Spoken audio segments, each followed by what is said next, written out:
Today on the Home Winemaking channel, I've got a pretty fun little project. I'm gonna make pretty high quality wine from grape juice that you buy at the store. This isn't even from concentrate or anything. This is just pre-bottled stuff. And we'll go through how to do it and how to do it good, probably in some cases better than what you're gonna get at some of these small local wineries.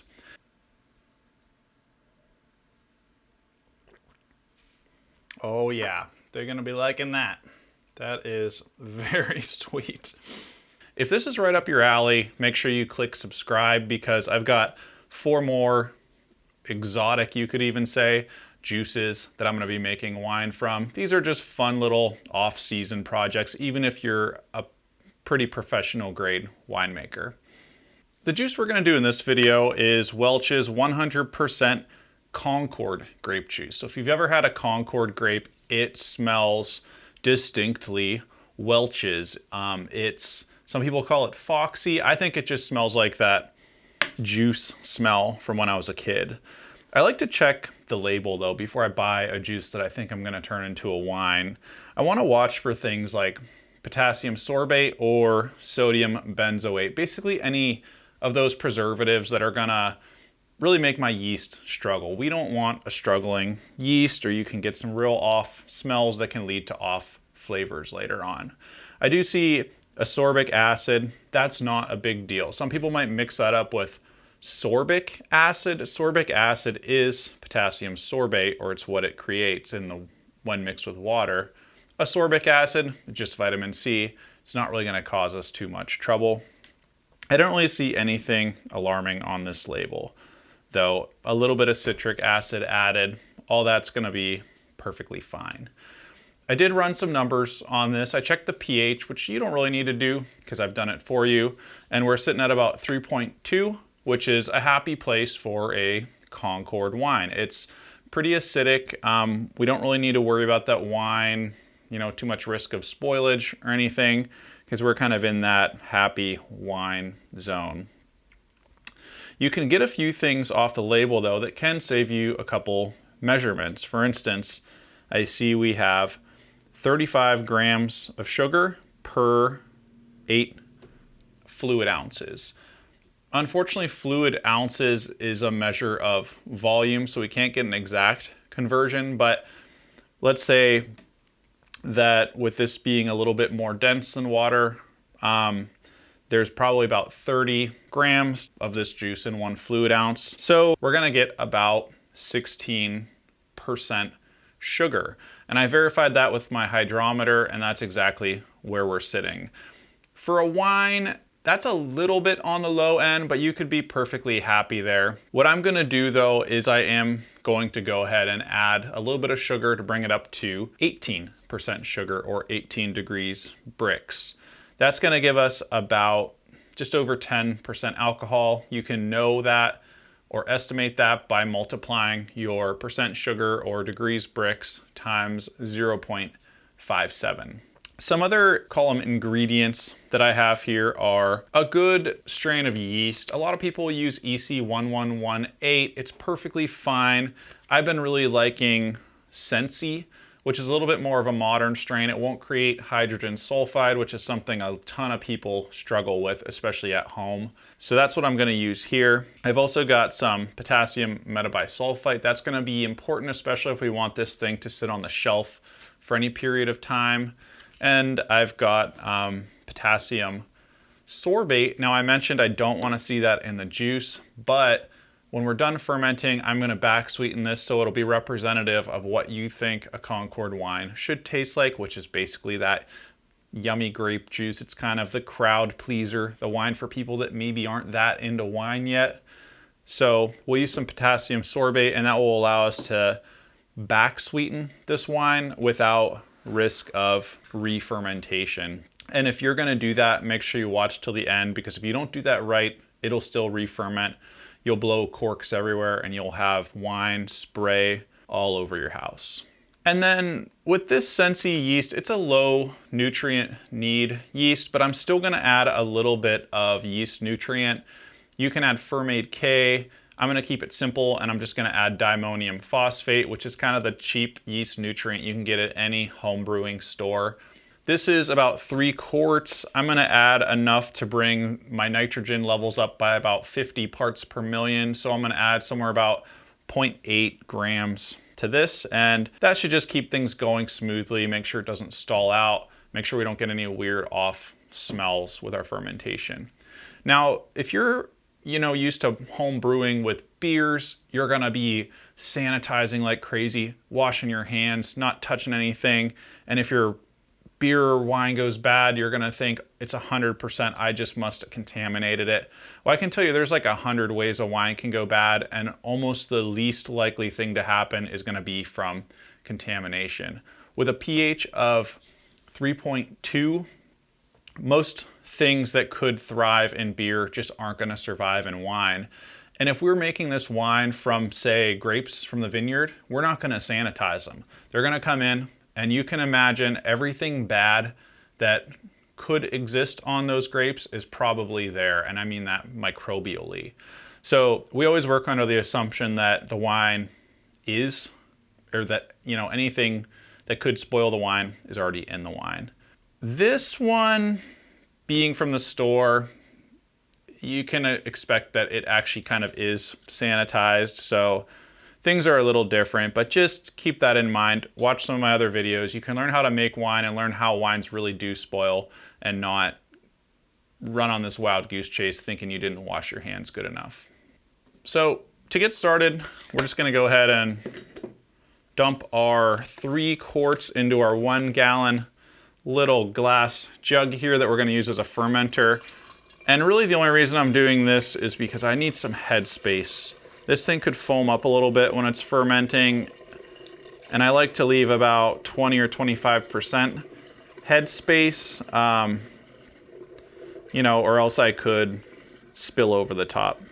And I am gonna keep this container because if you wanna let this thing clear up because you are gonna back sweeten it, or you wanna let it age a little bit, I'm just gonna age it in here. A lot of people are using PET carboys instead of glass, so that's a food-friendly plastic. And one thing that's super important when we're aging is that we keep it topped up all the way to the neck. So you can see we're gonna have a lot of airspace in here, but later on we can put it back in here and top it all the way up to the neck. And when it's done bubbling, we can even use the screw cap on it just to make sure that it's not getting any air when it's not okay to get air. Right now, it's an air-friendly time. Yeast loves air. We're gonna let the wine get some air, and it's gonna be perfectly fine.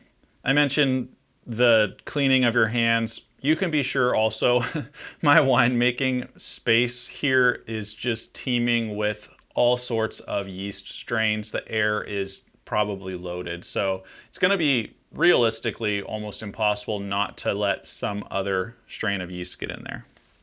Now I'm gonna go ahead and add my sugar. So 1.5 ounces of sugar to 1 gallon will increase your sugar percentage by 1%, or 1 degrees Brix as we like to use in winemaking. So I'm adding about 2.25 ounces of sugar to this 3 quart batch. It'll put us from 16 degrees Brix up to about 18. I'm also gonna add my yeast nutrient at this point. And I'm keeping this super simple. There are more advanced ways we can do this, but this is gonna work perfectly fine for you guys, especially you guys just getting started out with winemaking.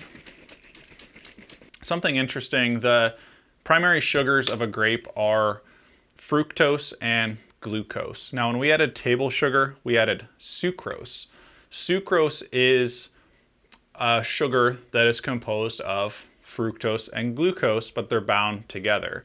Now the acids in our juice here, which this being very acidic, 3.2 pH, will split that molecule over time into glucose and fructose. If you want to get fancy, you can actually make like a simple syrup out of it and invert it into the 2 components before you add it. I'm not going to get super crazy about dissolving it because it's going to naturally finish dissolving, but I will say it does appear to be dissolved pretty well. To increase our chances of success here, I'm not just going to dump the yeast on the top of the wine, which of course you can do, it just may struggle to get started. I've instead hydrated it. I took some warm water at about 95 degrees Fahrenheit. I used only about 2 or 3 tablespoons of warm water, and then I added about a gram of our Sensi yeast to it. Let that sit for about 15 minutes, and then I added a small splash of our juice, about a tablespoon. Let it sit another 15 minutes, and then added another tablespoon of our juice. And things are starting to sound a little bit active in our yeast starter here. I can hear it. It sounds kind of like Rice Krispies, if you've ever made Rice Krispies cereal in milk. Sometimes you'll see this really foam up with a super, super small starter like this. You're probably not going to see it foam up too much. Normally you're going to add, they'll tell you 1 gram per gallon. It depends on the yeast. Sometimes it's up to 2 grams per gallon. If I'm fermenting something that might be, I know it might struggle to get started, I'll lean up towards that 2 grams per gallon. This is not per se an ingredient of the wine. It's not going to change the outcome really, because this yeast is going to multiply many times over when you put it in the wine. You're just trying to put enough in there that you can establish kind of a healthy colony, a healthy fermentation. You want to make sure that your temperature when you start your fermentation is somewhere around 70 degrees Fahrenheit, give or take a couple degrees. If it's warmer, it'll start easier. If it's cooler, it might not even start at all. You also want to make sure that your yeast starter, I said you start with water at about 95 degrees Fahrenheit. Well, you don't want that difference in temperature to be more than about 10 degrees Fahrenheit when you add it, because you could actually stunt the yeast. So now I'll just kind of swirl this up a little bit, and I'm going to pour this in.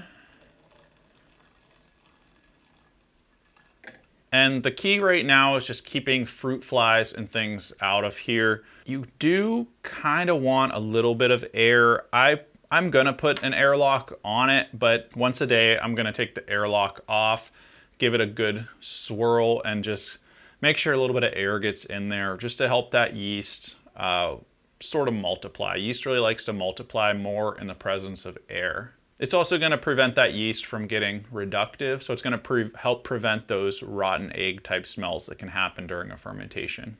So we'll go ahead, we'll get our airlock on here, and we'll stop back tomorrow and see if things are starting to bubble.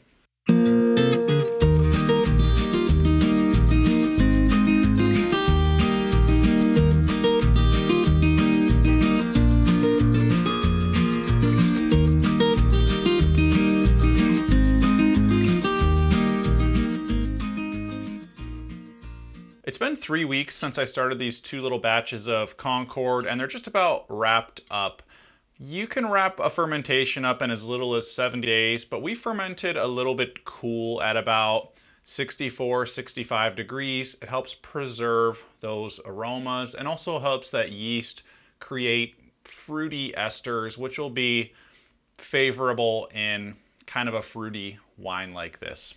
71B is a nice yeast because it eats malic acid, and Concord, and any hybrid for that matter, has a lot of malic acid. The trade-off though is that it creates some esters.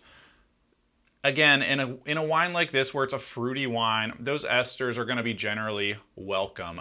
I can be honest, it smells a little bit like cotton candy. I think that's going to be fine here. You don't necessarily want your red wine smelling like cotton candy though. For the most part though, we've stopped bubbling. I've seen a bubble or 2 coming out of this Sensi yeast wine, so maybe what I'll do is I'll end up leaving that one to go a day or 2.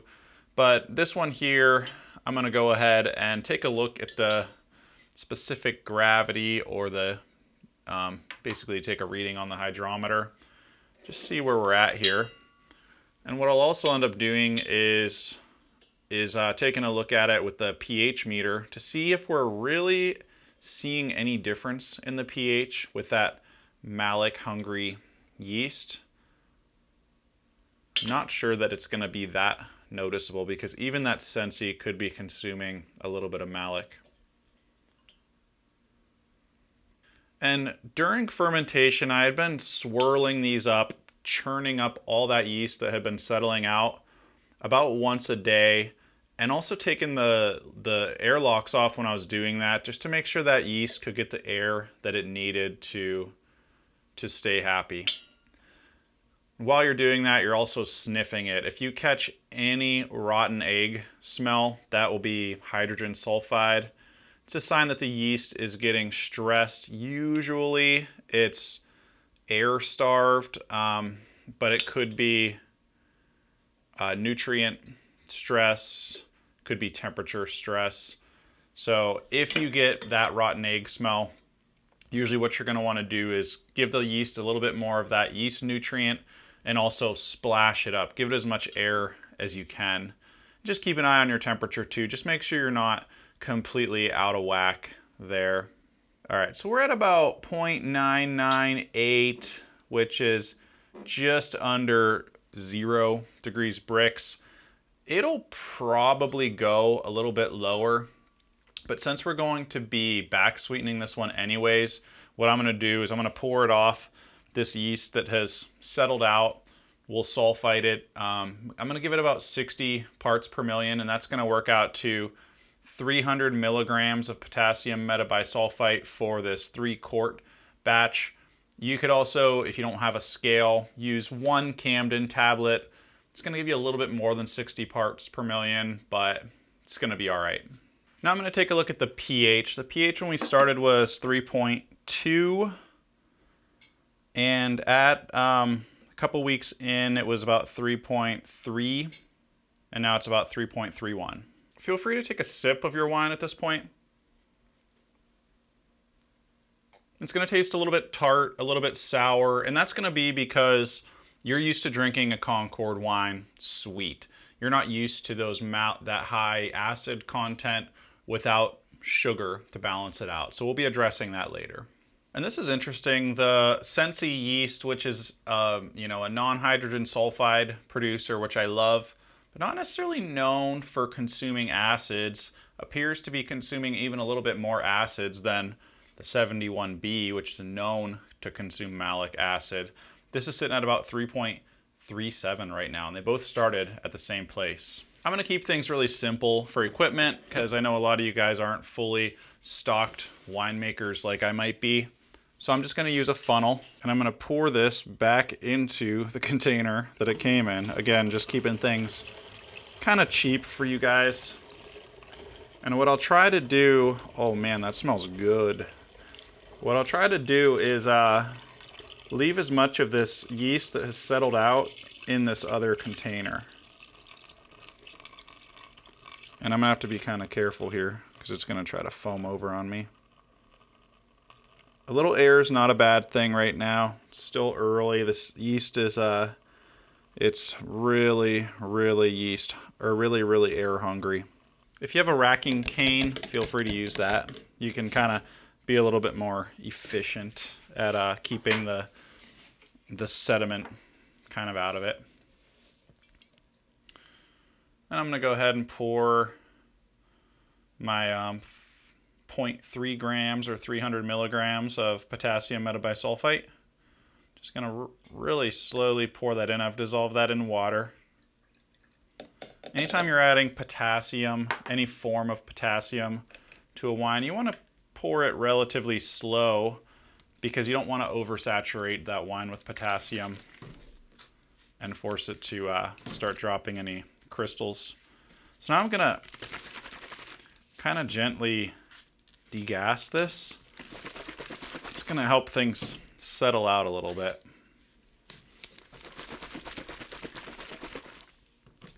Now, of course, go gentle before you start really shaking it up. You don't want your bottle blowing up on you. This will also make sure that the headspace here is basically saturated with CO2. Because now we're getting to a point where we really don't want air starting soon, basically.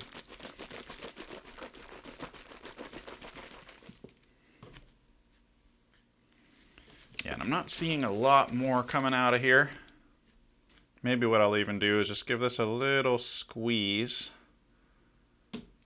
before I seal it up here. And now I'm going to put this in the fridge. That's going to achieve two things. It's going to help cold stabilize it, so any oversaturation of potassium will allow some tartaric acid to drop out in the form of potassium bitartrate, also known as cream of tartar. If you chill the wine, it really helps encourage that crystallization. That way it'll happen here before we put this into bottles. The second thing that chilling this wine is going to do is it's going to help kind of stall out any yeast that might be trying to eat on this minuscule amount of sugar that's left in here. And it's going to let it settle to the bottom. And before we sweeten it, we're going to need to make sure essentially all of that yeast has settled out and has fallen out of suspension.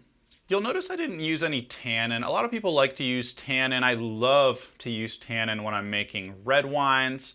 When I'm making white wines, I use very little, if any, often none. And if I do use tannins, I'm using specifically formulated tannin that kind of helps contribute to mouth feel without creating astringency or that kind of bitterness.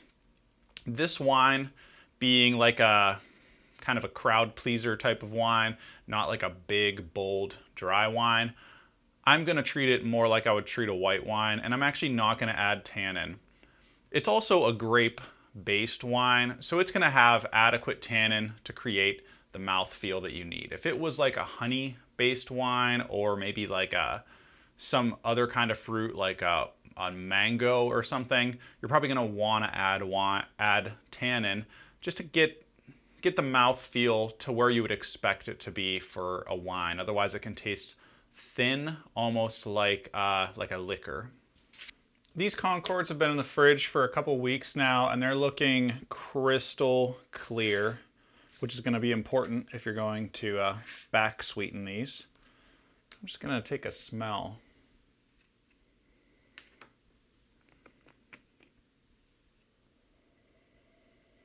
Oh yeah, so interesting. As I said last time, the 71B yeast has this real candy smell to it, like a cotton candy, which is really interesting.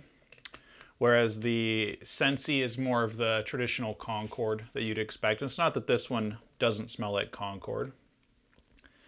I will be back sweetening these pretty heavily, and I'll mention again, I'm not using any fancy equipment here. If you want to see fancy equipment, I've got a lot more videos, but I'm trying to keep this very kind of accessible for you.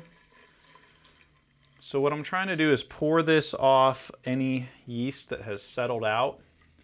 So I'll end up leaving probably a cup in here. You can rack it with a racking cane if you want. But as soon as any of that yeast starts to get up to the top, I'm going to stop pouring just to be safe. And this stuff down here, it's not that we have to throw it away. Maybe we'll drink it tonight. And now I've got potassium sorbate. This is what we're going to use to stop any, few yeasts that might have got through from multiplying into a larger established colony. Normally I'd be a little bit more precise and use about 100 to 150 parts per million sorbic acid, which is the active ingredient in potassium sorbate. We're going to keep things simple though, and we'll just use the recommended dose, which is a half teaspoon per gallon.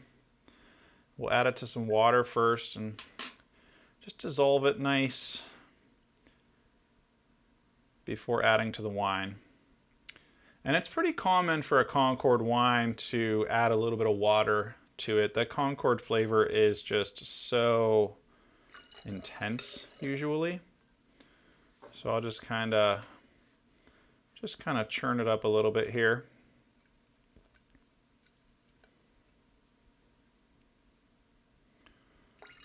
And if you want, you can degas the wine now. So just stir it up really hard. Try to get a lot of that CO2 out. It's basically saturated with carbon dioxide, so oxidation is just not a really big risk at this stage. I will kind of I get a little CO2 out. It's not going to get much out just doing this. With a sweet wine like this, I don't mind a little bit of that sparkly kind of texture to it. And I've got some simple syrup here. This wine's going to be for my guests that aren't real winos. So we're going to add pretty aggressively. Of course, I'm spilling it. What I'll do is I'll just add a little bit at a time though, and give it a taste. See how we're getting here.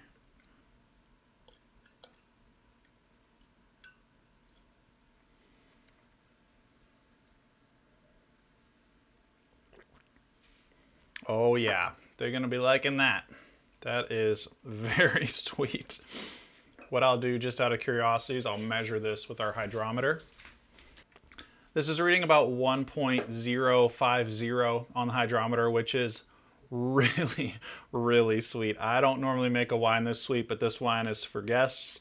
That's going to be probably about 12-ish% alcohol, and that's not unheard of at some of these small little wineries to get a wine that's that sweet, and it tastes like liquid candy. It is really tasty, especially if you're considering it as like a dessert wine. So normally I'd put this in the fridge for another couple weeks after the sweetening process, just to make sure any dormant yeast cells will kind of settle out. But keeping it simple, we're just going to bottle it.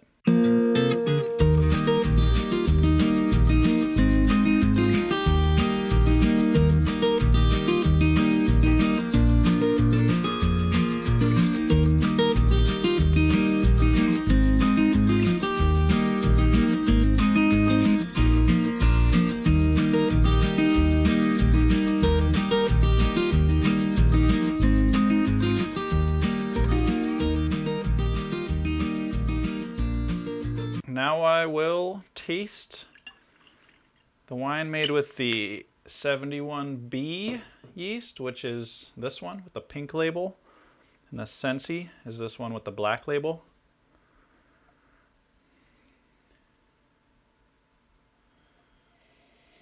Interesting. The color is almost a little bit lighter pink on the 71B.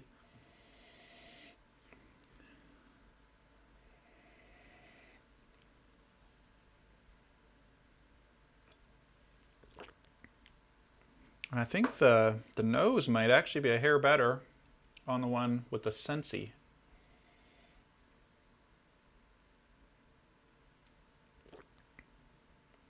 Oh, interesting. Yeah, so the one with the 71B, even at the same amount of sugar in both of these wines, tastes just a little bit sweeter.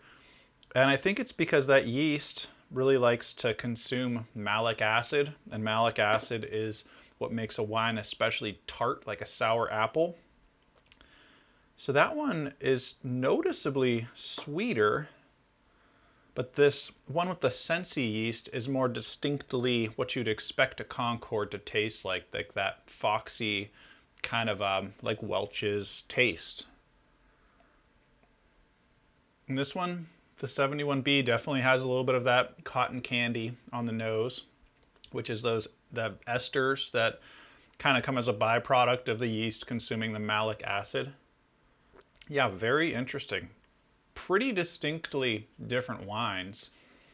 This one's this kind of almost a little bit artificial tasting with the 71B, versus this is a little bit more like a true Concord taste. I personally would probably prefer the one with the Sensi yeast. If you want to give it a try yourself, go for it. Try it out at home. Tell me what you like and how it all worked out in the comments below.